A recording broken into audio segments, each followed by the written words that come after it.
Asuntos de importancia eterna estuvieron en juego durante la Reforma Protestante y todavía lo están.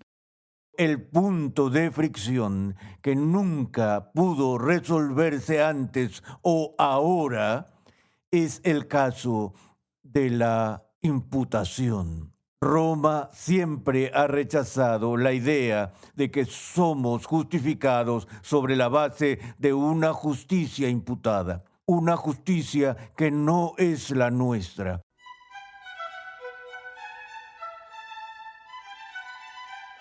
La justicia imputada. Puede que sea la primera vez que escuches este término y te preguntes, ¿de qué se trata? Tal vez pienses que esto es parte de una de esas conferencias académicas, de esos seminarios teológicos reconocidos, y que el tema en realidad es de poca importancia para tu vida. Pero lo que el Dr. R.C. Sproul está a punto de explicar es vital para responder a la pregunta, ¿qué debo hacer para ser salvo? Gracias por escuchar Renovando tu Mente, mientras continuamos con la serie del Dr. R.C. Sproul, Justificados por la Fe Sola. En nuestra página web, renovandotumente.org, puedes pedir la guía de estudio gratuita que acompaña a esta serie.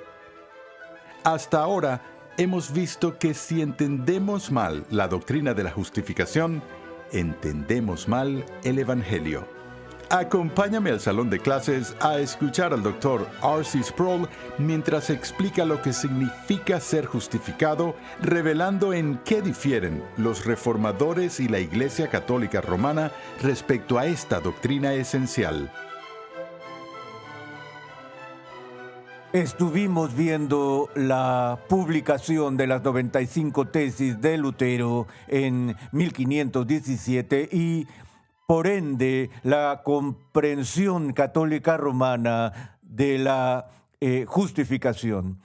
En las tesis de Lutero, él puso en tela de juicio todo el sistema de justificación que fue asumido por la Iglesia Católica Romana. En ese momento todavía creía esencialmente en el sistema romano, pero las preguntas empezaban a atormentarlo y entre ellas estaba el tema del tesoro de méritos.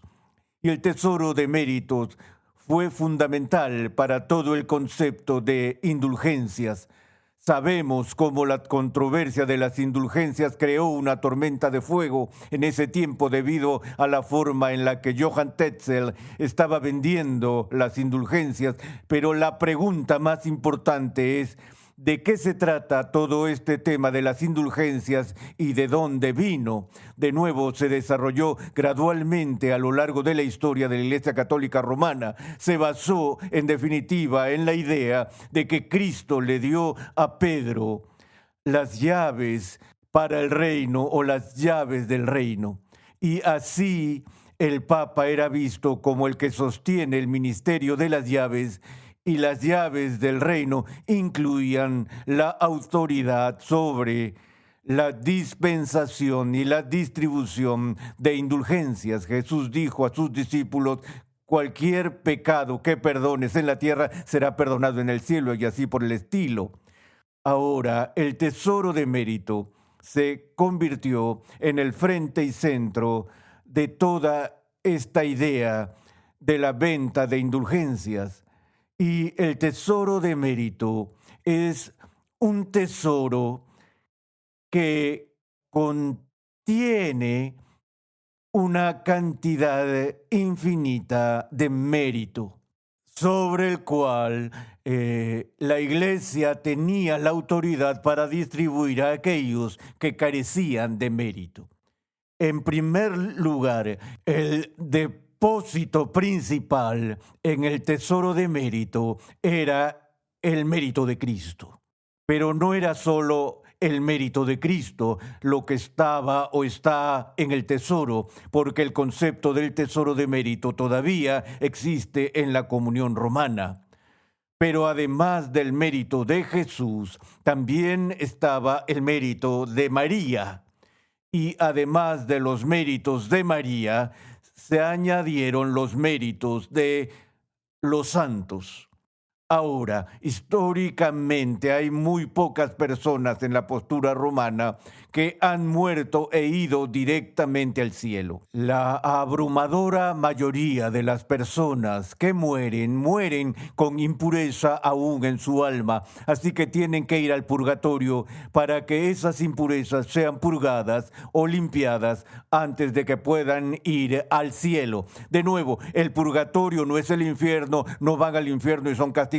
El purgatorio no es un lugar de castigo, es un lugar de limpieza. Y por último, para todos los que están en el purgatorio, su destino final será el cielo, pero solo después de que se haya realizado ese proceso de purificación. Ahora, el problema entonces es que las personas que están en el purgatorio no tienen suficiente justicia para ser llevados directamente al cielo.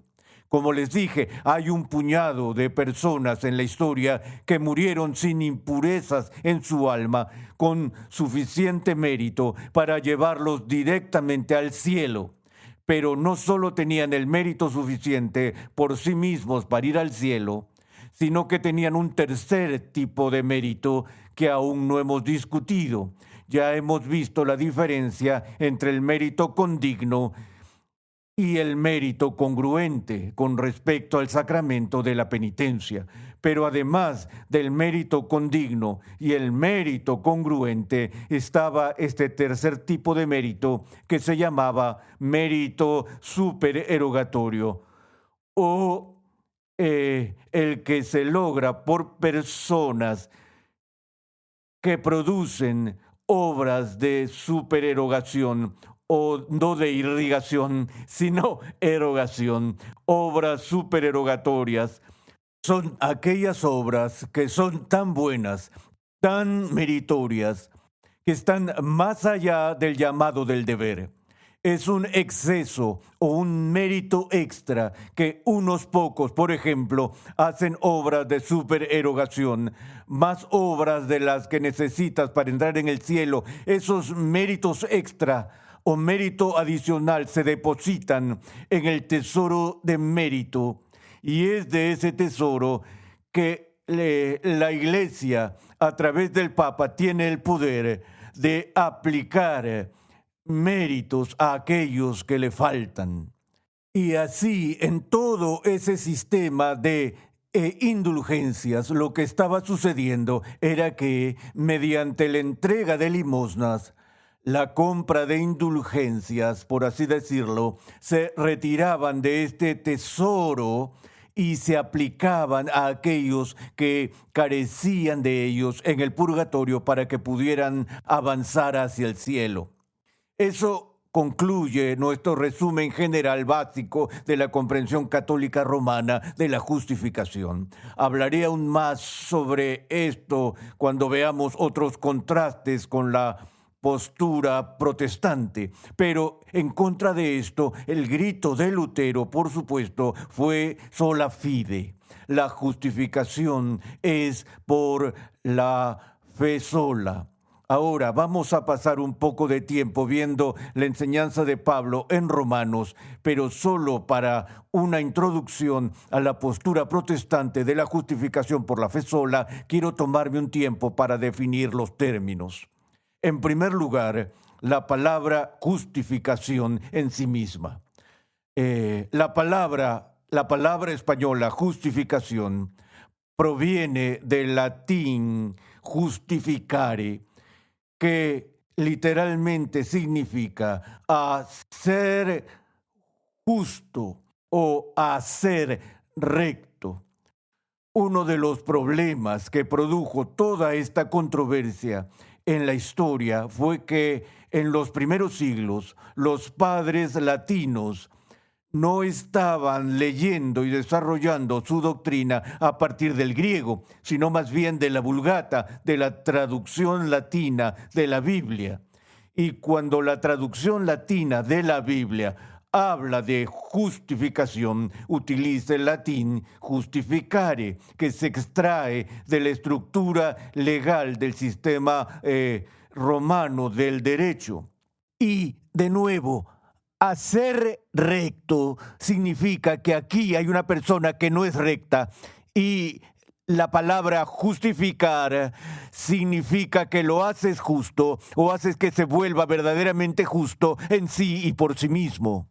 Y así el sistema de justificación que se desarrolló fue el sistema de comprensión de cómo una persona injusta es hecha justa o recta. Ahora, cuando hablamos del proceso de ser hechos verdaderamente rectos, no estamos hablando de justificación, sino de santificación. De modo que creemos que primero hay justificación y luego lo que sigue a la justificación es santificación, o en la antigua postura romana, debido al uso de ese término justificare, en realidad la santificación precedía la justificación porque Dios no te llamaría justo hasta que realmente te hubieras vuelto justo. Pero la palabra griega dikaiosune no significa ser justo, significa contar o considerar como justo o tratar como justo. De manera que el corazón de la postura de la reforma es que, aunque todavía somos injustos, somos declarados justos porque Dios nos aplica la justicia de Cristo a través de la imputación, la cual también ampliaré más adelante. Y así, cuando Dios nos mira, Él ve que todavía somos pecadores. Pero, sin embargo, una vez tenemos fe, Él nos cuenta o nos reconoce o nos declara a nosotros como justos. Ahora, el lema de Lutero para explicar eso es uno que quizás ya has escuchado, la frase latina simul justus et peccator. Y así fue como trató de definir el estado de esto por el cual, aunque no somos justos en nosotros mismos, sin embargo, a los ojos de Dios somos considerados o contados como justos. La frase simul justus et peccator significa simul. Obtenemos la palabra simultáneo de ahí. Y así el simul significa al mismo tiempo. Simul justus, al mismo tiempo, justo o recto. Et, ¿qué significa eso? Es el diminutivo de la palabra etcétera, ¿verdad? Et significa simplemente y. ¿Recuerdas con Julio César cuando es apuñalado? Se supone que sus últimas palabras fueron et tu, brute.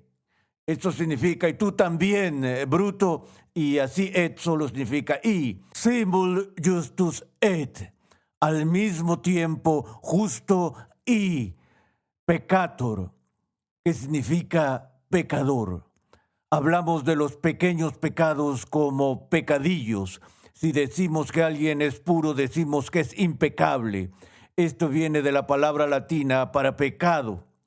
Así que Lutero está diciendo al mismo tiempo, somos justos y pecadores. Eso suena en principio como una contradicción. ¿Y cuál es la ley de la no contradicción? Algo no puede ser A y no A al mismo tiempo y en el mismo sentido o en la misma relación. Lutero está diciendo aquí, somos al mismo tiempo A y no A, justos y pecadores, pero no en la misma relación. En y por nosotros mismos seguimos siendo pecadores, pero somos justos en virtud de la transferencia de la justicia de Cristo a nosotros mismos, en virtud de la imputación de su justicia. Dijimos al principio de nuestro estudio de la postura romana de la justificación que empieza en el bautismo con una infusión de gracia. Y así una persona justificada según Roma es justificada sobre la base de la justicia infundida, que luego es poseída de forma inherente por el creyente. La postura protestante es que no somos justificados por una infusión de justicia, sino por una imputación de justicia. Como dije antes, en los días de la Reforma hubo todo tipo de intentos de superar esta enorme división catastrófica dentro de la cristiandad. Y el último, en Ratisbona, estuvo muy cerca de sanar la brecha y resolver el cisma y resolver el dilema teológico. Pero el punto de fricción que nunca pudo resolverse antes o ahora es el caso de la imputación. Roma siempre ha rechazado la idea de que somos justificados sobre la base de una justicia imputada, una justicia que no es la nuestra, una justicia que Lutero llamó alienum justitiam, una justicia ajena, una justicia que es extra nos, que está fuera o aparte de nosotros, una justicia que es contada a nuestro favor, pero que no es nuestra. Si el tiempo lo permite, luego ampliaremos eso un poco más, pero solo estoy tratando de darles la definición básica de la justificación por la fe sola. La segunda palabra es la palabra por. Ese es un pequeño término simple y mencioné antes que tiene que ver con el dativo de los medios, que si le preguntas a Roma por qué medios estamos justificados, ellos dirían el medio instrumental por el cual somos justificados es el bautismo. ¿Recuerdan cuando dije al principio que el bautismo inicia el proceso de justificación? Y es la causa instrumental o el instrumento por el cual una persona es justificada.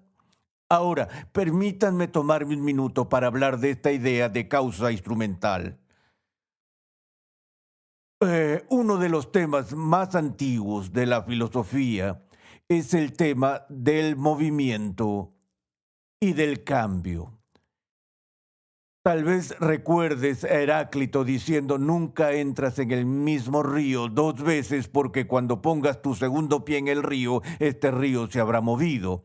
Tú has cambiado al hacerte tan solo unos segundos más viejo, pero él dice, sea lo que sea, está cambiando. El cambio es la marca singular de la criatura y de la finitud. Y desde la perspectiva de Aristóteles, el cambio era un tipo de movimiento. Así que él examinó eso y se preguntó, ¿existen diferentes formas en que las cosas cambian o diferentes tipos de cambios? Bueno, él dice que cuando busca el cambio, está buscando la causa del cambio.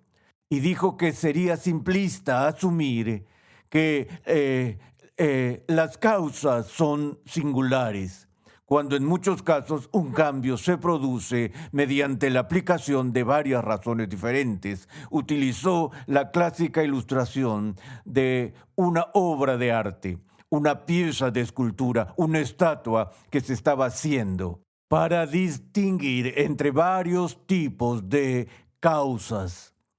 Él diría que la causa eficiente, la causa principal que hace que el cambio se lleve a cabo, la principal causa eficiente para crear una pieza de escultura es el escultor.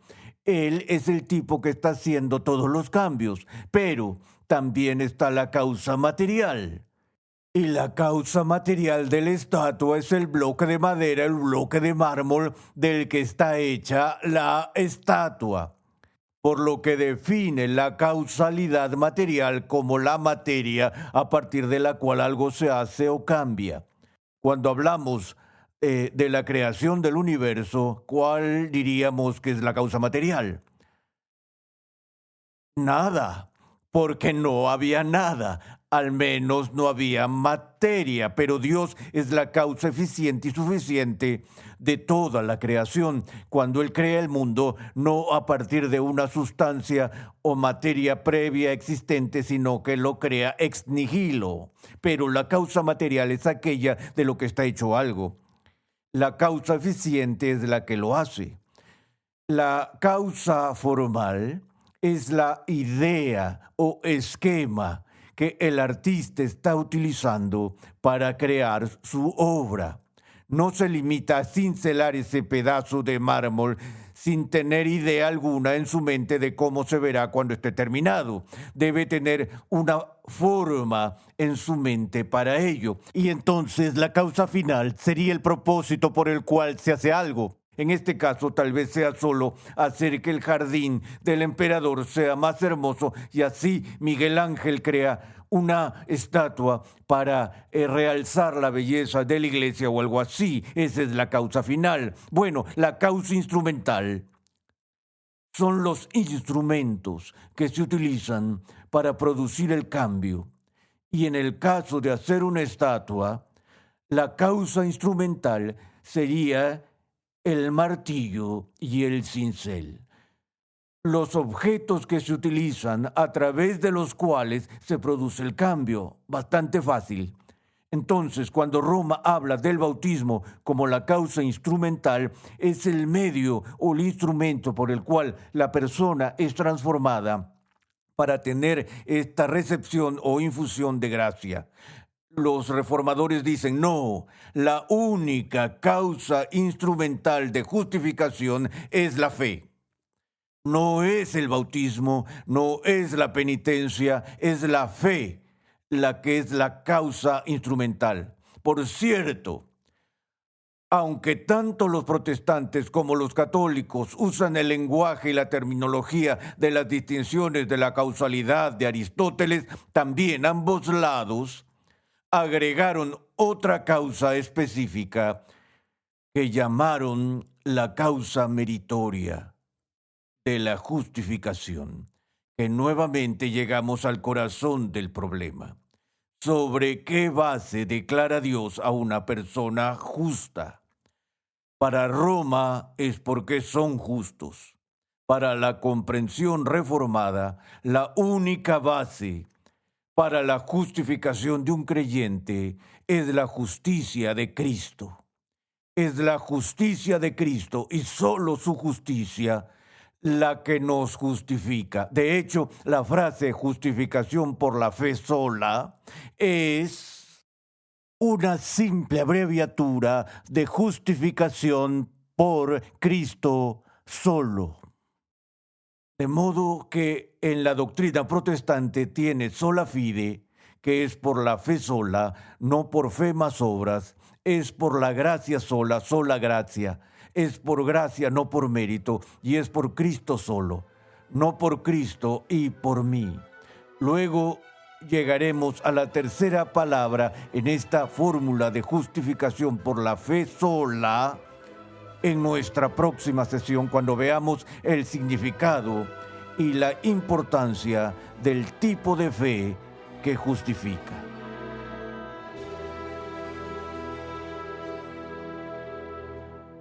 Entender qué es la salvación y cómo se obtiene es de suma importancia. Sin ese conocimiento, el Evangelio puede ser malinterpretado. Estás en sintonía de Renovando tu Mente con el Dr. R.C. Sproul. Recuerda que la Biblia de Estudio de la Reforma está cuidadosamente elaborada para ofrecer una experiencia de lectura, estudio y discipulado sin precedentes para cada edad y etapa de la vida cristiana. Adquiérela hoy mismo. Para más información, visita la página web bibliadeestudiodelareforma.com. ¿Sabes qué hay que hacer para ser salvo? Históricamente, los protestantes y los católicos romanos han respondido a esta pregunta de manera diferente. En el siguiente episodio de Renovando tu Mente, R.C. Sproul analiza esta palabra clave que marca la diferencia en esta disputa. Renovando tu Mente es una producción de los Ministerios Ligonier, la confraternidad de enseñanza del Dr. R.C. Sproul. Nuestra misión, pasión y propósito es ayudar a las personas a crecer en su conocimiento de Dios y su santidad. Nuestra programación es posible gracias al generoso apoyo en oración y financiero de cristianos alrededor del mundo. Para hacer tu donación, por favor visita nuestra página web renovandotumente.org. Dios llama a su pueblo a ser transformado por la renovación de su mente. Es por esta razón que transmitimos una enseñanza que expone las glorias de Dios reveladas en la Biblia en el contexto de la cultura, la filosofía, la apologética, la ética y la historia de la Iglesia. Suscríbete a nuestro canal en YouTube, Ministerios Ligonier, para que puedas disfrutar de todo el material de enseñanza que estamos produciendo completamente gratis y en español. Para contactarnos, por favor, envíanos un correo electrónico a programa@renovandotumente.org con tus preguntas, testimonios y comentarios. Sintonízanos nuevamente en esta misma emisora y en este mismo horario y únete a nuestra gran comunidad virtual en las redes sociales.